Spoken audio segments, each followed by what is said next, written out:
Welcome to the OFX podcast. I'm Dave Claxton, and along with me, as always, is the Yuletide tyrant of training, Bethany McChesney. And today we have, I'm going to go on a limb and say probably, Ireland's best mixed doubles married Hyrox team. That's one we can take the title in. There we go. Do that in the next event. So we're going to get into Hyrox stuff, but tell us first, what is Ireland's fittest couple? Or family. Family. Oh, what? The show? The TV show? Yeah. Because we've never heard of it over here. We had no idea what that was. It's the highest rated TV show in Ireland. Really? It's just finished for this year. It finishes the week before Christmas. So the film's all through the summer, but then it comes on TV in September and finishes the week before Christmas.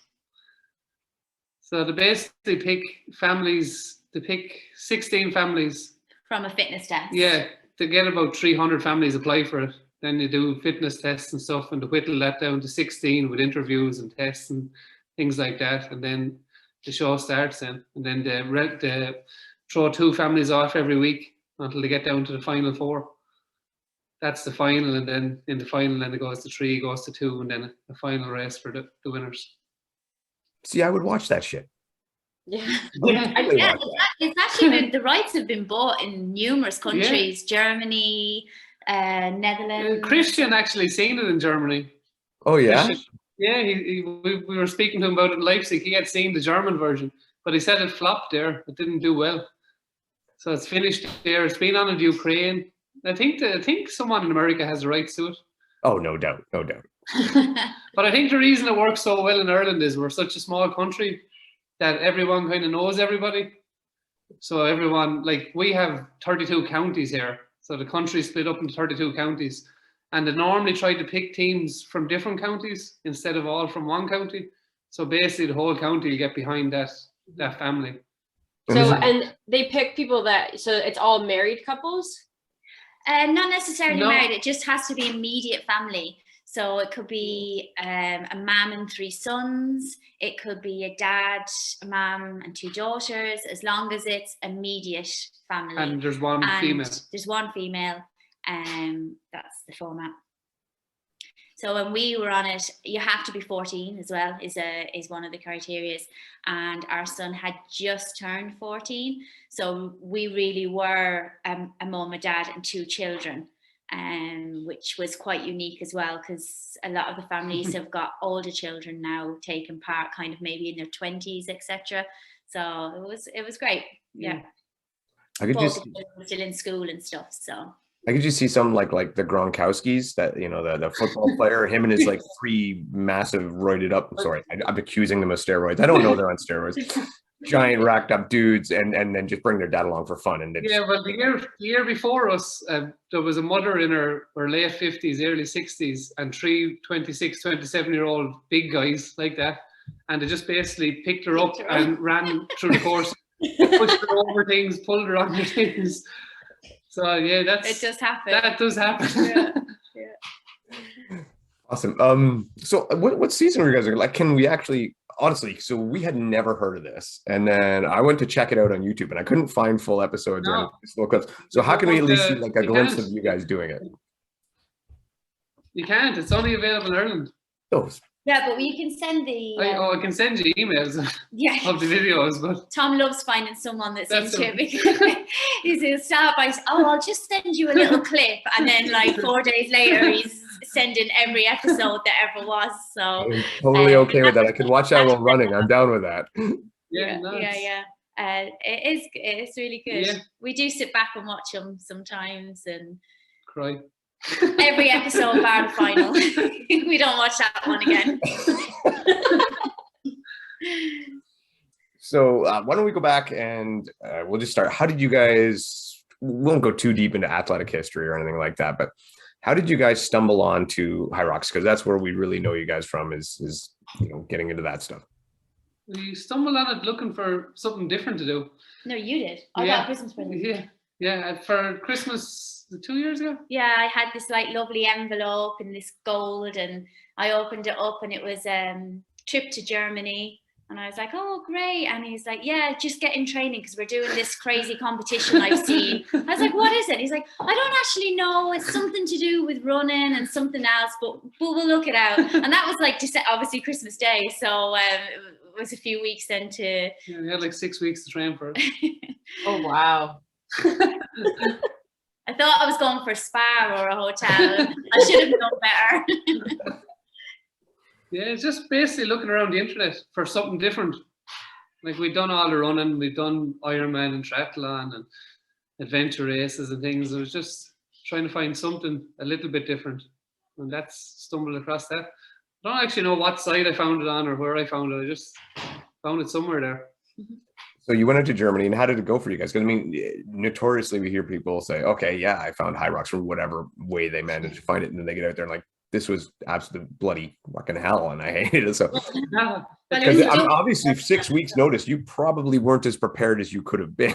No, we had no idea. We arrived. We'd never pushed a sled. We never pushed a sled. We didn't pull a sled. We'd never done a wall ball. We got lucky in the sense that we arrived in Germany with Metcon runners to do it. And the day before the event, we were passing a sports shop, and they had a competition on where the person who ran the fastest kilometer on the treadmill won a pair of Under Armour's new running shoes. So we said we could have a go at that. And we went in and we both actually won it. And the guy who was doing the competition, who was doing it, working for Under Armour, he was doing the event the next day. And we got chatting to him, and he was like, do not wear the Metcons. It's a running event. You need running runners. Oh. So luckily we won the Under Armour runners, and wore those in the event. And that was a big plus, because halfway into it we realized this is a running event with a few things thrown into it rather than the other way around. So a couple of things jump out at you right away from what you said. One, you'd never pushed a sled. No. And I'm going to say this. So the UK one is notoriously a little easier than the one over we have in North America for who the hell knows why. Yeah. But if you've never pushed one before, I imagine that was still a lot of fun. Yeah, there was a little strip, and you know, when they Yes, have the warm-up area. We got down to push this sled, and it was like, oh. We weren't actually sure. We actually asked, was there a penalty if you couldn't push it? Was there a way of you just got a penalty, or what happened?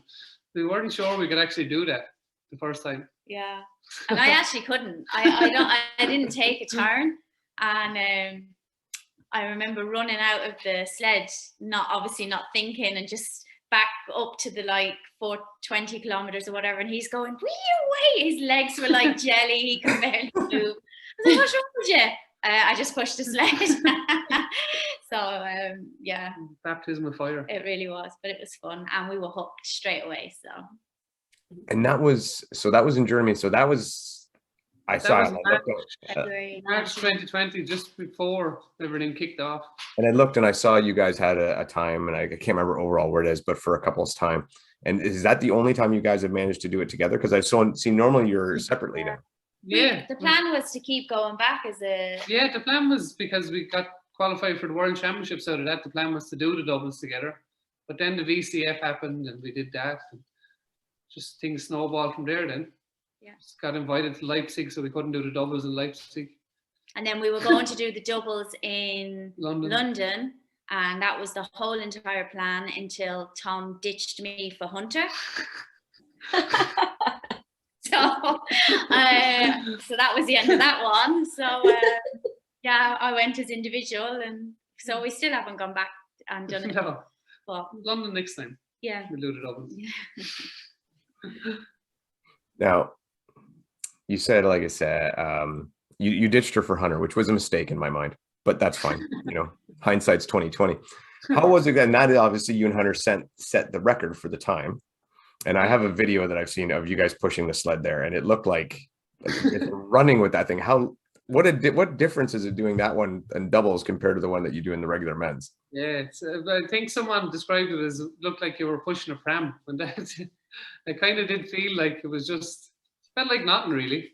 Yeah, you look like you were only doing the 12 and a half and getting a rest and going again. It was ridiculously light. It should looked like, actually be heavier for the doubles men. it looked like you guys were like a couple of dads out at the park pushing a stroller on a run. You know, like No, they really need to up the weight for the doubles men, I think. So for Especially the doubles, do especially now they we do have the record. they do the open weight for the sled then in the doubles? It's the pro women's It's weight. the pro women's weight. Oh, So it's 50 kilos lighter than the men's pro weight. I wonder why they do that. Yeah, so it really makes it easy. yeah, I don't get that concept either. Like I understand when you do the mixed doubles, that makes sense, you know, drop the weight. But when you're doing the pro men's, it doesn't seem to register any reasoning. No, and the kettlebells and all are the same. They're only the 24s, they're not the 32s. So they just drop everything. Maybe it's got to do with the time they're running it. You know, maybe because they're running it around the same time as the open wave, and that way they're not having to switch weights back and forth. Yeah, Exactly, that probably has more to do with it, yeah. And it's the same for everyone, so you're still competing to be the fastest within it anyway. So It is, but it all of a sudden changes the dynamic of who it favors, right? Who the event now no longer, it takes away that one really set of power.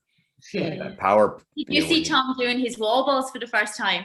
Well, and that was the next thing I wanted to get to, was you've never done I was just introduced to wall balls this year, really, where I started doing them, and I know how much fun they've been to learn to do efficiently. I couldn't imagine walking out on your first Hyrox going to do 100 of them. Yeah. It's tough. It was good. Yeah. How did that hit you? How did you have to break them up? How did you get a lot of no reps? I think No, Dena doesn't like wall balls. She puts it down to, she's vertically challenged. You're preaching to the choir. So she doesn't like them at all. So I think she did about 10.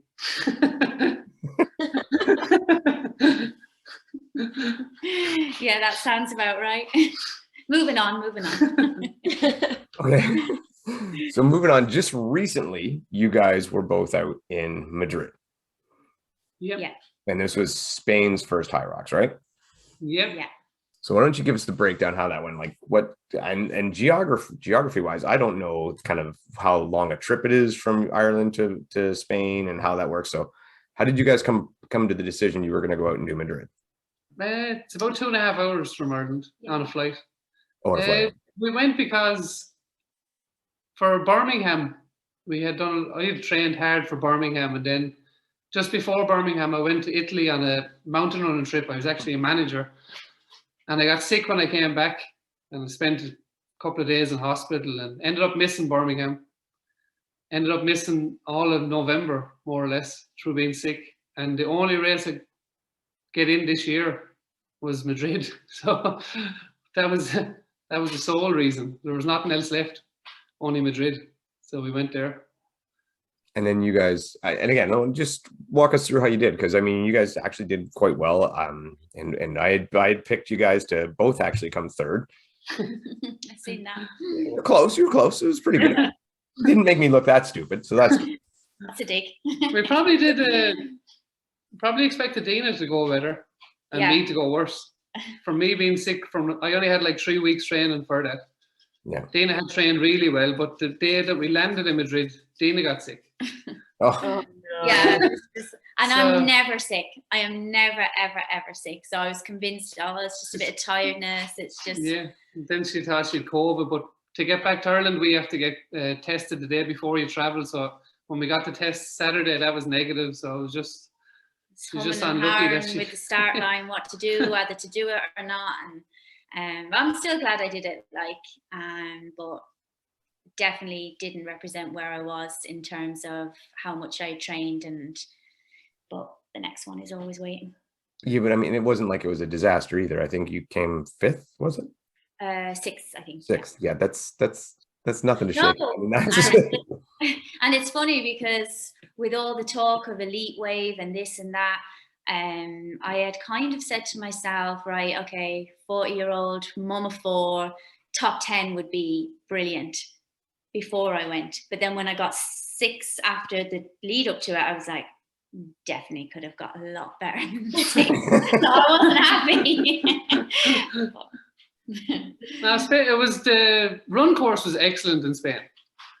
It was much wider than anything we've been to up to that. I think they said it was like 6 meters wide. So there was never any issue passing anybody. No one was ever in your way. And I think that helped the fast times. The sled was the other thing that helped the fast times. I saw some of that, a lot of sub 2-minute sled pushes and stuff like that. I'm like, come on. They think, yeah. Like even Dena was in the middle of her race and I was lining up to start mine and I had a tap on my shoulder when she ran past to say the sleds were super light. I don't know why I stopped to tell him he was going to find out, but I thought I would like to know that. So how does that happen? How is it so much different on different courses? The only thing that I could see that was different from, say, Leipzig, I was like 30 something seconds faster in Madrid on the push than I was in Leipzig. And Leipzig was one continuous carpet for everybody. But in Madrid, the carpet was split 2 lanes and then a break in the carpet, another 2 lanes, a break, another 2 lanes. And it seemed to result in a much smoother surface. The carpet never rippled. So there was nothing to push it over and it just stayed smooth the whole way. And it made it feel super light. This is something they really got to iron out. Like they need to figure out what's going on with this because it's really one kink in the armor here where everything else seems so nice and consistent. And then the sled is all over the map. Yeah, like London, the sleds, oh my God. Sleds didn't move in London, yeah. They didn't move, like they were, I don't know. Oh. Yeah, like you say, they just can't seem to. And it's the one thing Cole kept saying after the race that he said that the American ones were just, he said like 2 or 3 minutes slower than what that is. Yeah. Well, you had what was the first one in Miami? You had Corinna Coffin, who is obviously an absolute beast. She's just a monster, and she was like 12 minutes because she couldn't get traction and push. Like I just wouldn't move. Yeah, just wouldn't move, and that's why I'm getting ready for my first one, and that's my only fear to get there. Like everything else, you can work your way through no matter what. But that sled, if you can't move it, you can't move it. So. Yeah, it is. It is strange that it's because the carpets do look the same. Like it doesn't look like a different carpet. Yeah, the only thing I've seen was the split. I thought that I'd never seen that before. That there was a split in the carpet. Yeah, the only thing I've heard is on the sliders on the bottom. That the sliders seem to be different from place to place, and that could be the key. I don't know. Having not seen it, I don't know yet. We'll let you know in a few weeks.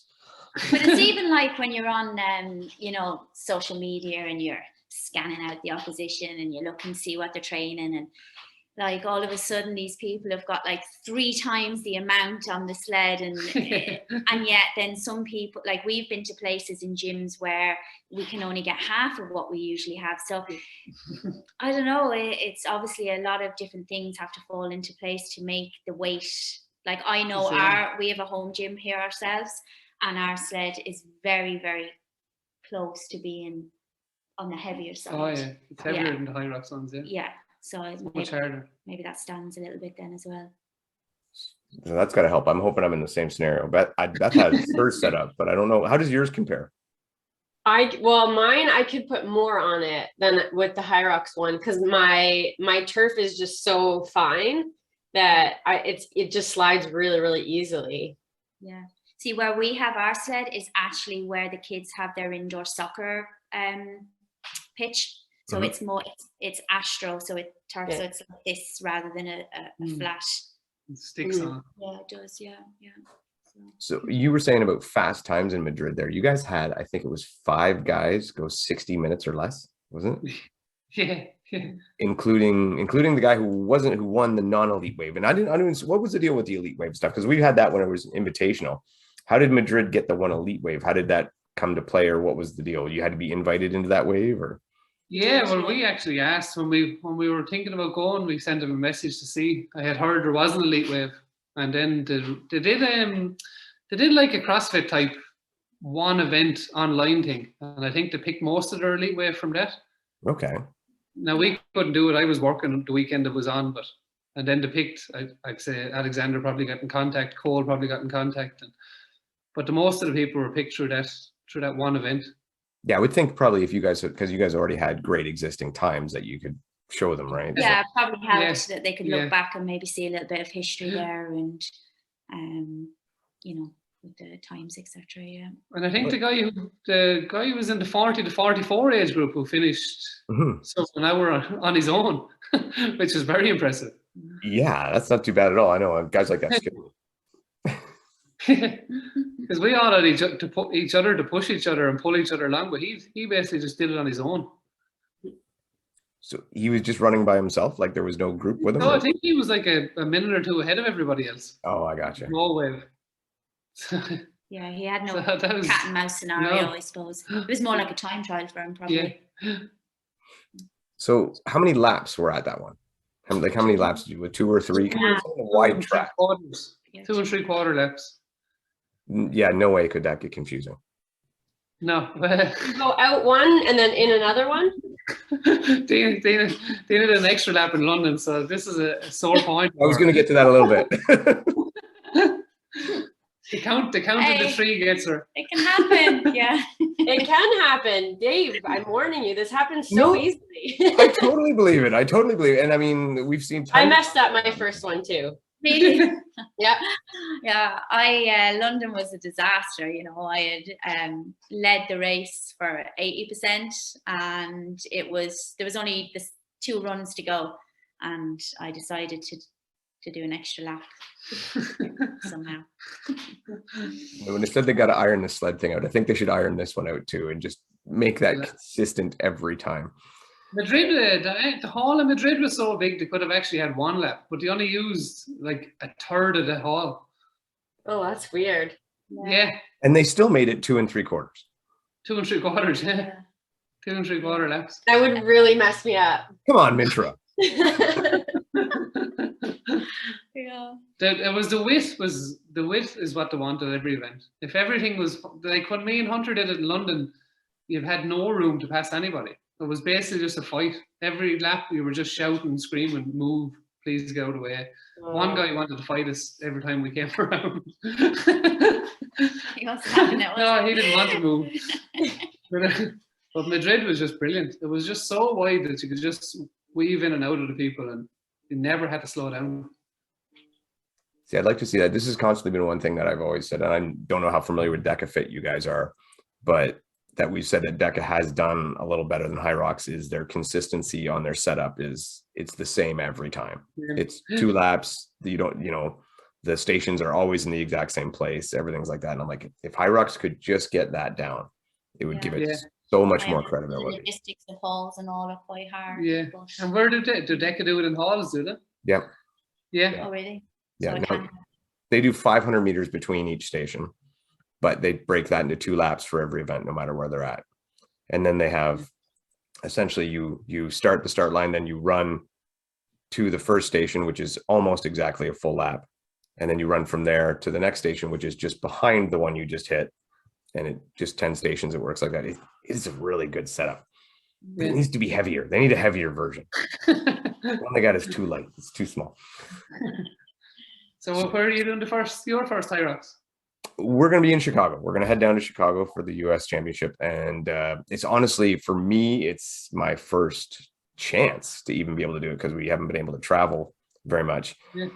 Well, really, I haven't crossed the border since March of 2020.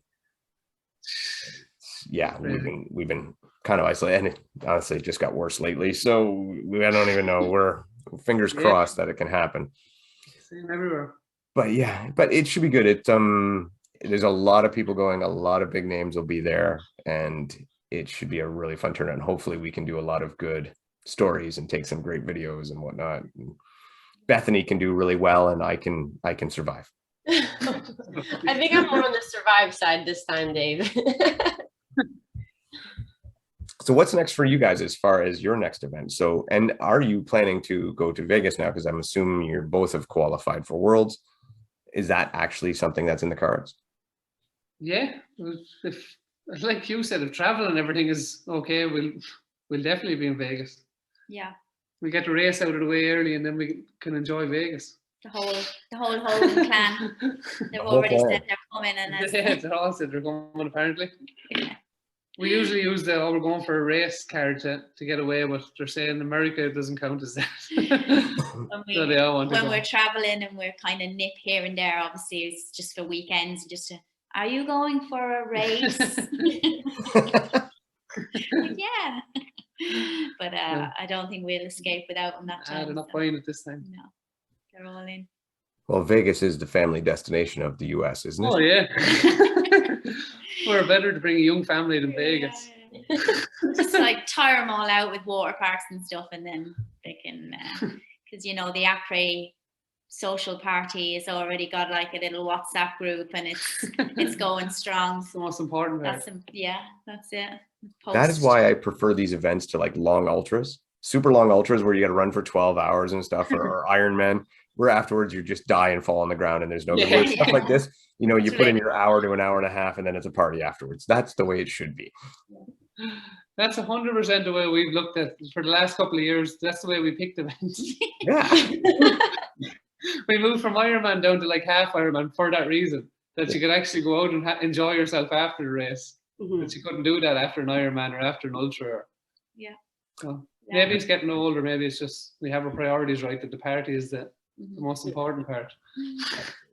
Now, you said obviously the kids are you know into fitness to a certain extent. How old are they, and have they taken on the Hyrox mantle yet? Are they going to jump in? They are 20, 16, 13, and 9. You really spread them out there. Yeah. They're all into everything, and yeah, they do well. Mainly the younger two come out and do the WODs with us, and it is good because you can always do something that will allow everyone still to max out, but in a way that, you know, no one's sitting around waiting for the other person. And yeah, they love it. Yeah, Tess especially, the little one, she loves it. So do you guys train together then primarily? Yeah, we do all our training. We don't train with anybody else really. All our training is together. And at home? It's good because it's very rare that the two of us wouldn't be up for training at the same time. Always one of us is kind of up for it and it'll drag the other person out. So if you're having a shitty day, the other person will still grab you and drag you out there. Yeah. Dena always wants to win, so it's good. Keep the competition going. Very rarely does, but she wants to. Nice. Yeah. When we were training for Ironmans and stuff, like we had, obviously the kids are a lot smaller, and we used to just have these 2 turbo bikes set up in the room, and we used to be side by side, 4 a.m. trying to get in like 4-hour cycles before they're even out of bed. And like, we just really kind of always try to make it so that it's our thing that we do together as well, and don't get lost in everyday work, life, etc. So it's working so far. Can't get away from it. Follow me everywhere. Well, I mean, it's honestly, it's really impressive that you guys train so well because, like you said, I mean, you got 4 kids. I mean, that's always a handful, no matter what age they are. To the best of my knowledge, you guys have like a family business that you work, and you know, all that stuff, and still be able to get in that training. It's not easy. I mean, no, it's been harder now. The last kind of since in September, our 16-year-old moved to England to play soccer. So, and one of us has kind of always been trying to go over there. So, well, mostly Dena. So it's been harder now to train that way. And even like I said, the motivation, because she's over there and I'm here, and I'm tired here because I have the kids and the work, and it's hard. Then she's had her training done. And I'm living the life as a professional athlete. So it's much easier when we're together, and we can go out and do it together. Yeah. Well, once kids are 16, it's fine to ship them out anyway, because like they're old enough, especially if you got like a 16-year-old boy. I've been trying to get rid of mine for a while. And once they're 16, they don't need you. They're gone. Like, get out of here. You're no good. Oh, they need you for money. He's our retirement plan. We have to kind of keep in good states with him, like, you know.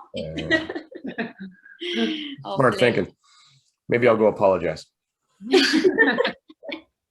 So when you go to Vegas, I'm, like I said, hoping you do make it. Are you going to do the singles, or are you going to do the doubles there? Singles. I'm going to do singles this time, yeah. Singles this time, yeah. Definitely. I don't know what way the format. I think Tom will probably make top 15. I would. Yeah, I'm 7th at the minute, so it'll depend. Like, Madrid helped in the fact that it was so fast, and it'll be hard for a lot of people to knock those times off. I think you're probably going to see a lot of people pissed off because the times are so fast. I think 5 or 6 of the top 15 men are from Madrid now. Oh, wow. It could even be 7. I thought you were going to say you got 5 or 6 messages asking you what the hell. You did get a couple of them. Yeah, I did get a couple of messages saying what the hell happened there. Well, like if we look at it, like in North America, you have probably, what do we think, like maybe 4 to 5 guys who potentially can hit in that 60 range. I mean, Cole being one of them. And then, like you say, if you have somebody just from that one race, and then Tobias and Lucas, they're all there. But yeah, you. I mean, if that sled in America doesn't hit you like a ton of bricks, then you should do really quite well. He's already started the on-weight diet. I need to get heavier for Vegas, I think. Need to put up a few. Like how it is though with marathoning, right? It's like a lot of people, their fastest times are somewhere like Berlin or Houston.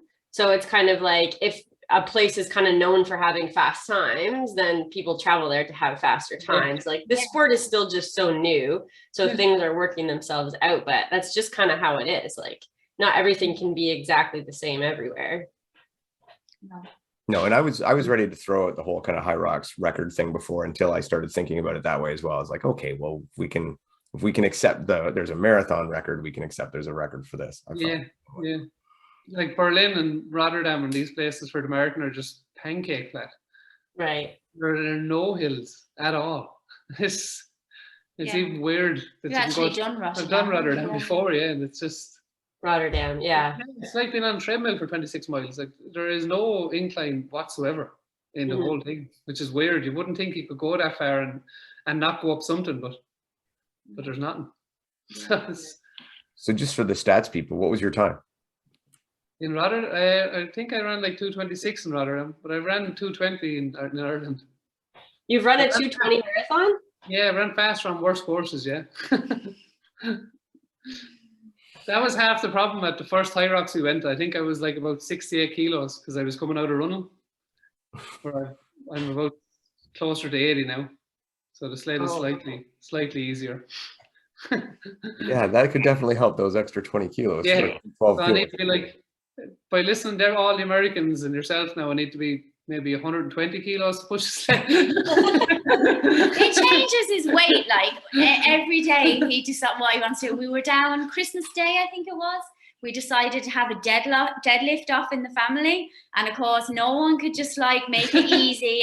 The scales had to come out and everyone had to stand under scales, so it was power to weight ratio, not just who lifted the most. And suddenly, oh no, well now this morning I was like only 79 kilos. But who won? I won that, just to clarify. Pardon? I won that, just to clarify. I just said who won. I'll give her that one. Yeah, thanks. No, don't deadlift. I have a condition. The other thing, you guys said you did the VCF back when you did it. How did you find that? Like, because I mean, obviously we had to suffer through quite a lot of virtual. I say suffer. I actually enjoyed some of the virtual ones. So, how did you find doing the virtual competitions? You really enjoyed them? Really liked it. Yeah. Like it kind of gave us a bit of focus. Like you were probably the exact same. We were only allowed to go at that time 2 kilometers from our house. We live on a lane. Yeah, we live on a lane here. That's like we've half a mile to the top of the lane. So we did all our running on the lane. We even won the weather was actually good. It was the only good thing about the first lockdown. And we ran a marathon around our house. And we did 780 something laps of the house. We tag teamed in, so Tess was like 7, so she did 2 laps, and then Jay did like 5, and so on. I did 10, Tom did 20, and then we just kept relaying in until we had a marathon done. So we were super bored in the first lockdown. So the VCF is the best thing ever. It was really something for us to focus on and to do. Yeah. Before I ask a little bit about the VCF, you convinced your kid to do this kids to run around the house with you, right? Yeah. Because most of us can't convince our kids to like get out of front of the TV and stop playing a video game. You got a kid to run around your house 700 times. Yeah. It was a table and it was full of all like with aid stations of sweets. Treats. We had the music there. The neighbors thought we were mental, but my mom lives in like a granny flat down the back, and she made like these homemade signs, keep running, you're nearly there. Well, she sat and had a glass of wine in the garden. That's awesome. Oh yeah, that was fun. So the VCFs, how did you do? How did they go for you guys? I remember seeing your names on there, but And the first one I finished 5th, and the top 4 got to the final. Oh. I missed out on some penalties that I contested at the time. I think it was the hand release push-ups. I got like, I don't know, loads of no reps on those and ended up missing out. I was always in the top 4 until the very last event. Oh. And even at that then, I actually tied for it. In the end, when everything was done and all the judging was finished, I was tied for it. With Marcus. No, with no, it was an Austrian guy. And they gave him the place in the final because he had a 2nd place in the individual event and I had a 3rd place. So yeah. And were you in it, Dena? Yeah, I can't remember now. I think what was I 2nd in my age group behind Rebecca. You know Rebecca that was 2nd.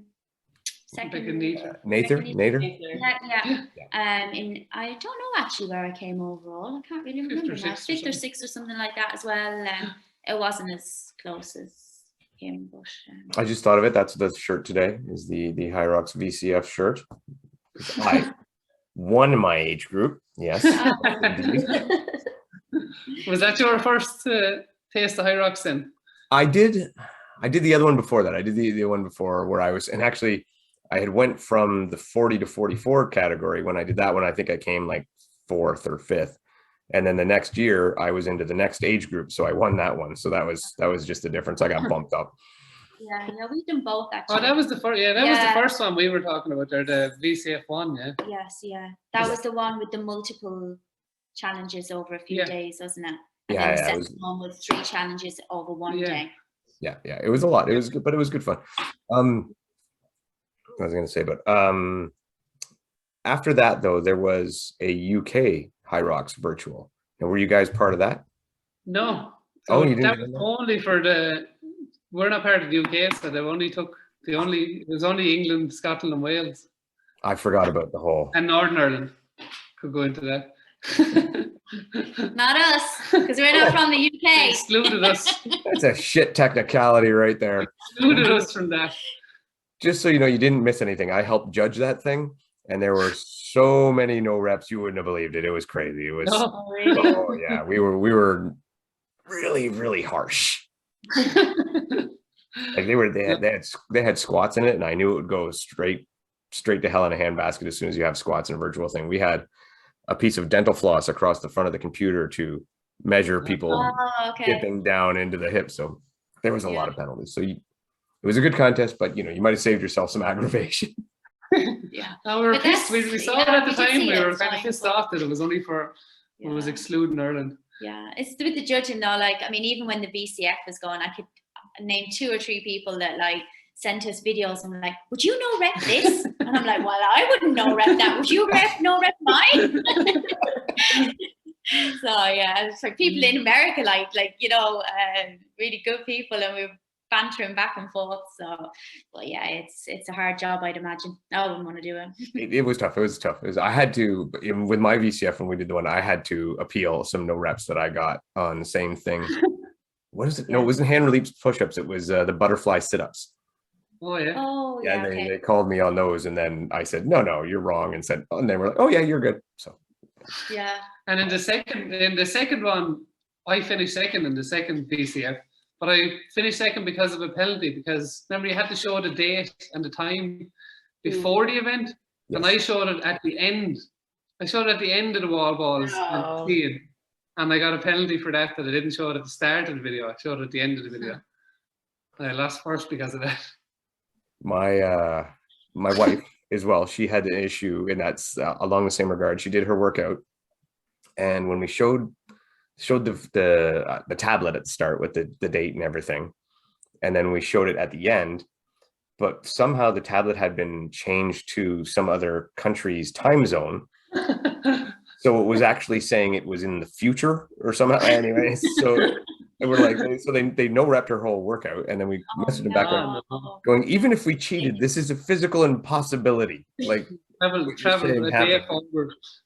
I would make it much smarter if I was going to cheat. Yeah, like it was like You can't time travel, especially in the middle of a workout. It just doesn't work. No, Bethany had a few penalties. Me? Yeah. just want to comment on them. Which was this one? Yeah. It wasn't the first one that you got really bad. The lunges? I thought it was the burpees. Oh yeah. The difference of this and your fingers touching and being here, just over your head. Yeah. Wasn't it like 91 reps or some crap like that? Yeah, it was like 100 something. Yeah. Oh, that's crazy. Yeah. But I didn't read the rules properly. Your hands had to touch. And we're just used to Spartan burpees where your hands have to cross the line of your head. So it was my fault. But yeah, I got docked a couple hundred. I think it was like 120 because there was like 240 burpees or something that you got to. And I think I lost about half of them. That's the end of it there. Yeah, it was the end of it for me. That had you were sitting like in the top 5 for that time too. I think it was. Oh yeah. Yeah. Yeah. Virtual is a lot of fun. So like I said, you're going to come to Vegas. Is there anything in between then? Are you hitting another event before then or? Oh, we are going to Manchester. Oh yeah, we're going to Manchester. Going to Manchester in 3.5 weeks, 4 weeks. 29th of January, I think it is. Okay, so that's right after Chicago. That's the weekend after Chicago. Yeah, and then maybe Maastricht. That's the European Championships. Oh, okay. That's the week after Manchester. Either 1 week or 2 weeks after Manchester. 2 weeks after. So how's the prize money for that one? I haven't got It's a huge. Is it? Yeah. Well, I hadn't looked it up, but But she obviously has. No wonder she's training me so hard. She wasn't going to tell me there was prize money. So put them out for pasture. Yeah, it's big, but like literally every person I talk to on the European scene is going. Everybody. So That'll be good. I hope they have some kind of stream on that. it will be a really, really hot race, I think, definitely. Yeah. So now are you rethinking maybe not going the week before and just hitting that one? More of a taper. No, we've never raced like that, you know. We've never just go do it. I don't think a week makes 2 or 3 days. You'd be fine to go again. That is another great thing about Hyrox. Like 2 days later, you can kind of get back into training. Like you're not really wrecked from it, like you would be a marathon or an Ironman or something like that. Like you can just kind of get straight back into it. So that suits us. If you have a bad race as well, you know, it's not 6-7 months later. It's 2 weeks. You can go. You know, another reason triathlon gets so hard. Like you know, time and effort and the cost of triathlon too is very prohibitive, is it not? Like that's an expensive sport to train for. Yeah, it is. It is. Times two. It's crazy expensive. Even the price of entry to Ironman is just gone ridiculous. It's like €600 or something. Yeah. It just seems to go up and up and up. Every year it just goes up more and more. It's a good way to limit the field. Exactly. He's the fastest rich man in the world. My wheels on my saddle or something, Tom would get an upgrade automatically then because he'd have whatever I didn't use. So it's great. Yeah. We looked into maybe doing an OCR race. Oh yeah. Yeah. There was one in Ireland, but it fell the same weekend as Madrid. Ah. So after talking to Hunter and David and the lads in Leipzig, just had it in our heads to kind of be fun to try one. But then the only one that's been in Ireland all year fell the same week as Madrid. Yeah. So there's no reason that you guys wouldn't excel at that. I mean, especially a Spartan is so much running orientated, so run heavy that the obstacles are, well, they're pretty easy, you know. Reality, you know. You'd manage, yeah. Oh yeah. And if not, you just do burpees really fast. yeah, Right. That's what. That's exactly what I said to the lads in the UK OCR. Has it ever been won by someone who just did burpees and ran, rather than actually doing an obstacle? Yeah, you can. If you know for sure you're gonna fail, people sometimes will just tap it and then go right to burpees. Woods used to do it all the time for the tire flip because he knew he couldn't get it. And then what about that guy that in the 24-hour race? I don't remember his name, but he was from over in Europe, and Aaron Newell was doing all the obstacles, wasn't failing a single obstacle, no burpees. But this other guy would go and just like tap every burpee obstacle and not even try them, and then just go and do, because near the night they limited it to 15 burpees instead of 30 per obstacle. And he ended up beating Aaron because he just ran loops and didn't bother with it. He took my plan. Yeah, it's been done. It's been done. Yeah. I mean, I think not Miriam. Is her name the French lady? She usually does a lot. Yeah. She pulls out quite a few. And then with your penalty loops, they put in penalty loops now. That'll favor you too. You could fail even more than run faster though. You're pretty much a shoe-in. Don't worry about it. Ironman are actually doing that now. You're doing a run penalty, extra running rather than just standing in the penalty box. Extra kilometer. Yeah. What do you get a penalty for an Ironman? Oh, drafting on the bike, illegal turns, littering, you name it.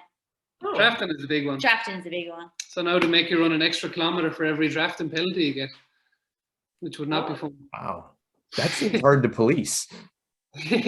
No, you go to an Ironman, you'll see what they used to have was you had to get off your bike for 5 minutes and just wait in a penalty box, and it'd be full. The penalty boxes would always be full. Wow. But then you're getting a forced rest.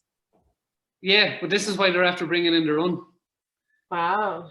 So now they don't want you getting the rest anymore. I think they should just take a wheel away. Take your front wheel. So then if you were drafting, you now have to do a catwalk for like 5 minutes, and then you can have your wheel back. Take your nutrition and your water. And yeah. Or every time they draft, give them like 10 pounds of weight to carry, and just keep adding up each time they do it.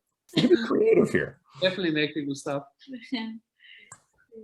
Anyway, guys, really appreciate you joining us. I'm good for today. Bethany, you got any more? Yeah, no, that was so great to talk to you guys. It was really nice to meet you. So we look forward to seeing you possibly in Vegas then. Yeah, hopefully. Yeah, hopefully as well. Yeah, we'll have a bit of crack after the race. Oh, yeah. For sure. We can all indulge in cheap American beer. Perfect. Sounds like a plan. Yeah, I like it.